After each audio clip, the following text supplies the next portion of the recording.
At least 20 people were killed and 4 dozen injured when a large coach crossed a railway in Chachoengsao and was hit by a goods train on Sunday. The 8 o'clock in the morning crash occurred as the coach was filled with people going to a temple to celebrate the end of the Buddhist Lent. The driver is said by onlookers and caught on CCTV edging across the intersection despite flashing warning lights indicating that a train was en route. The crossing itself, which was well lit and with warning lights and sound, didn't have barriers. Injured were rushed to local hospitals. Railway and city police were on the scene quickly, and the local authorities have undertaken to install barriers for the future. That was something seriously encouraged at all crossings years ago.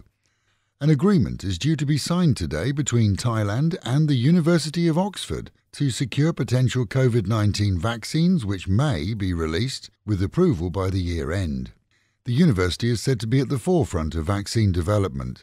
They would be added to some 20 other resources that have already signed agreements ensuring that Thailand is able to access whichever drug proves successful, quickly and in volume.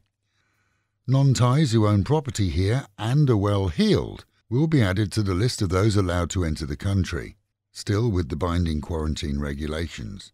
Proof of ownership, 3 million baht in the bank here, and the usual certification are amongst the requirements for that type of access. And wildlife sanctuary officials successfully caught a wild elephant that's been on the rampage in Rayong's Wan Chan district. The rogue elephant was caught at the weekend. Said to have mauled and killed 2 local rubber farmers, it was tracked into dense jungle before being sedated and fitted with a tracker, which would allow teams to catch it again later when it might be in a less dense area and remove it, taking it to a less populated region. Meanwhile at home and in Pattaya, and the mayor notified the press of a continued and upgraded operation to clear all drains and canals, allowing flooding to clear quicker than in the past while. Garbage is the biggest issue, seeing many water paths clogged, and it's also been blamed for water rising from drains in low areas, causing extra flooding during storms.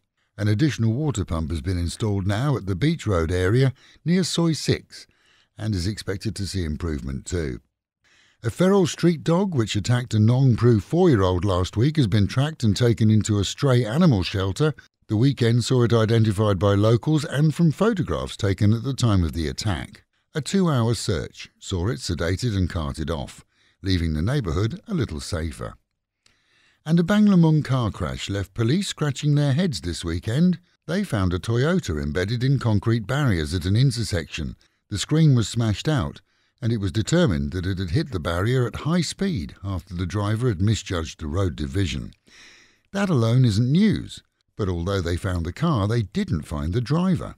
Last night they were checking hospitals, but there's also a chance that he survived and simply legged it to avoid blood and alcohol checks. Either way, the car isn't likely to be driven ever again.